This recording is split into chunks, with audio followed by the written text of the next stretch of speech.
Good afternoon, everybody. It's a pleasure to be here. And of course, as the Honorable Minister for Aviation and Aerospace Development mentioned earlier on, that it's the first one. No one started big. Well, if you start big, well, you can go bigger. And I think this is considerably, this is a big show already, as it is the first one. We've had a bit of a snag today about the panels and who's moderating what, but again, it comes with it when you're trying to do something big, and I think it is commendable.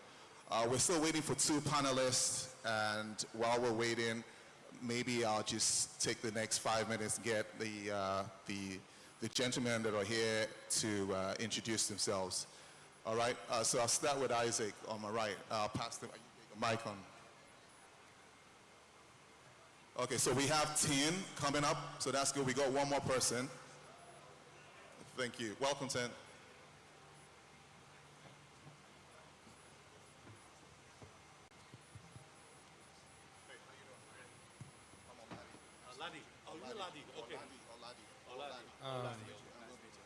Okay, so just as intro, Hanga, 7-Star Global Airlines. My name is Hyacinth Ngu. I'm the General Manager, Business Development, Federal Airports Authority of Nigeria. I'm representing my able MD, Chief Mrs. Olubunmi Kuku. Thank you. All right, thanks. Tim, can you please introduce yourself and what you do? All right. Good afternoon, ladies and gentlemen. My name is Tim Chen from Avicadian Airport Engineering Company. For running this beautiful show, my name is Marcelo Mota. I worked for 25 years at airports. I was the director of IT programs at Toronto Pearson Airport in Canada. Then I was the chief operating officer of the São Paulo Airport Viracopos in Brazil. And then the CIO, the chief information officer for the new airport in Luanda, Angola, Dr. Antonio Agostinho Neto. So it's a pleasure to be here. Thank you. Thank you. Thank you. All right, so while we wait for Dr. Allen, I think we'll just proceed. So today's panel, the first one, which I'm really honored to be moderating for the first air show, my first Nigerian air show, we'll be talking about the, we're talking about driving airport, the FBOs as a fixed-based operations, MROs as maintenance repair organizations, and overall. That's what we're talking about, and I believe the gentleman here on my right will play a significant role in driving the future of aviation and aerospace in this country, in the region as large. So I'll start up with a few questions, and I'll let you gentlemen just take on that. So I'll start with you, Isaac. So it's a broad question, but I'll say you run an MRO out here in Nigeria. What would you say, okay, today is the biggest challenge for you outside funding? What would you say is the biggest challenge for you to run an MRO to support commercial airlines, VIP or corporate aircraft operators in Nigeria? Thank you very much for this question. I think for MRO operators in Nigeria, like us, I would say one of the biggest challenge has to do with Nigerians and Africans believing in themselves. Like I've always said in previous conferences, and I've been consistent on this, nobody will come from anywhere in the world and build the Nigerian aviation sector for us. We have to build it ourselves. So the challenge is, of course, you've mentioned the issue of financing and so on and so forth, but the challenge is the issue of manpower, certification, authorizations, and so on and so forth. One major challenge is today when you look at, after America, and I believe China, Nigeria is the third country in the world with the highest number of private jet owners. Third in the world. But about 80 to 90% of those aircraft are not Nigerian registered. So that now limits, because if you're an MRO, the civil aviation has done their best to certify MROs, and they are doing their best to ensure that they are properly regulated.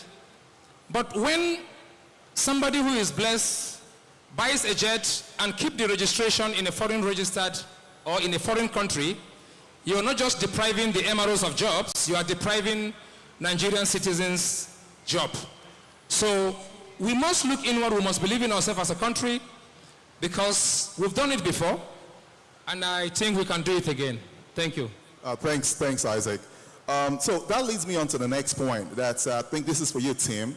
So I'm hearing from Isaac that there's a gap in the infrastructure, okay? So it's not just infrastructure for you as an MRO or as an FBO, but it's also the infrastructure around the airport directly. So there needs to be a little more innovation that allows the accommodation, okay, to cater to all the clientele you just mentioned. You mentioned, you know, Nigeria is the third largest or the fourth largest, got the largest number of private aircraft operators, right? Or private jet owners or registered private jets. So for you, Tim, from your experience, what are you looking to actually bring into this space? Because you mentioned something about the building of airport infrastructure and supporting that. What would you think will be the driving force for the next decade in Nigeria for that? Just building the infrastructure from your side. That's good. Yeah, I'm from airport sectors. You know, let's say for not only for Nigeria, for Africa, about this whole continent, most of the airports in operation was starting from 1960 or 1970. It's really quite a long time ago. And then after such a long period, you know, they say the standard of the infrastructure compared with the safety standard, there was still some certain gap. So again, aviation now, what I see here, the biggest challenging will be starting from safety. The safety challenging for airport, for airlines, and also for the authority. So somehow, but due to the old infrastructure, this must need to be done in a good shape of upgrading, and then to comply with the international standard, to guarantee the safety standard. So I see in Nigeria, I see there are a lot of action is taken. So a few of the airports already started in the upgrading and so on. Then what I see, this is a good move. But then the coming another challenging is because most of the airport is operational airport. But when you do upgrading, how to maintain the right balance about operation, no interruptions, but at the same time you can maintain the upgrading your runway or taxiway and so on. So this is becoming a little bit challenging. So I'm coming from China, so we have some quite kind of experience since last 20 years is to maintain the airport, no interruption on the operation, but at the same time to make the upgrade. I'll give you an example is in one of the also hub airport in Sri Lanka. The airport is operating for 24 hours, every 5 minutes. But they have the runway was 30 years old. So again, safety becoming an issue. And then how to solve these challenges? So they make a good planning and then identify only within 90 days, 8 hours per day, making the runway, shut down the airport and make the resurfacing. 90 days. And after that, the airport is ready. The runway is ready for next decade for generating. Right now, this year, they already doubled about the capacity. So this is kind of a good example and good references will be very suitable for here, for the countries. Thanks, Tim. Or scaled up, but without disrupting the everyday operation and then causing a backlog. So we really appreciate it. We'll circle back to that. You can shed a little more light on what sort of innovative processes. I'll come back to you on that. Now, the next question at the airports in Luanda, out in Canada, you've done that in the past, and in Brazil. Now, Nigeria is a populous country. I'm talking very populous. We all know that. Now, the airports obviously are getting upgraded, but we're always going to have the challenge of, you know, quick turnaround times, you know, passenger delays. I'm going to say passenger delays is being able to move the passengers from A to B real quick, okay, without